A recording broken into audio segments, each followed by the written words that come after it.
नागपूरकर भोसल्यांचा इतिहास हा अतिशय समृद्ध इतिहास आहे आणि छत्रपती शिवरायांनी ज्या प्रकारे स्वराज्याची रचना केली त्या स्वराज्याला समृद्ध करणारे त्यानंतर अनेक राजे या महाराष्ट्रामध्ये झाले की ज्यांनी केवळ महाराष्ट्राचा विचार केला नाही, केवळ छोट्या साम्राज्याचा विचार केला नाही, तर पूर्ण अखंड हिंदुस्थानात हिंदवी स्वराज्य पोचवलं आणि मग अटक तू कटक असं अटके पार तिकडे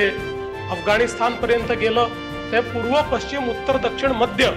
असा भारताचा कोणताच हिस्सा राहिला नाही की ज्याच्यामध्ये हिंदवी स्वराज्य स्थापन झालं नाही. मराठ्यांनी हे साम्राज्य अखिल भारतीय साम्राज्य करून दाखवलं आणि भारताच्या इतिहासामध्ये खूप वर्षानंतर किंवा खूप शतकांनंतर हे पहिलं साम्राज्य आहे की ज्या साम्राज्याने संपूर्ण भारतावर त्या ठिकाणी एक छत्री अंमल हा उभा केला.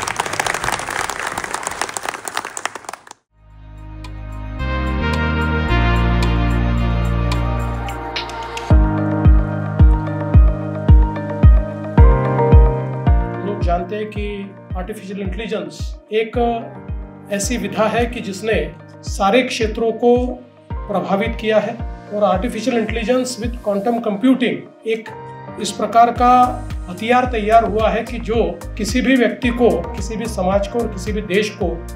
बहुत प्रभावशाली बनाएगा. हमारे प्रधानमंत्री जी जिस प्रकार से कहते हैं कि एक कदम हमें आगे रखना है और अब तो आत्मनिर्भर भारत यह प्रधानमंत्री जी ने नारा दिया है. इस आत्मनिर्भरता के साथ हम लोगों को सारी चीजें, सारा ज्ञान हमारे देश में तैयार करना है.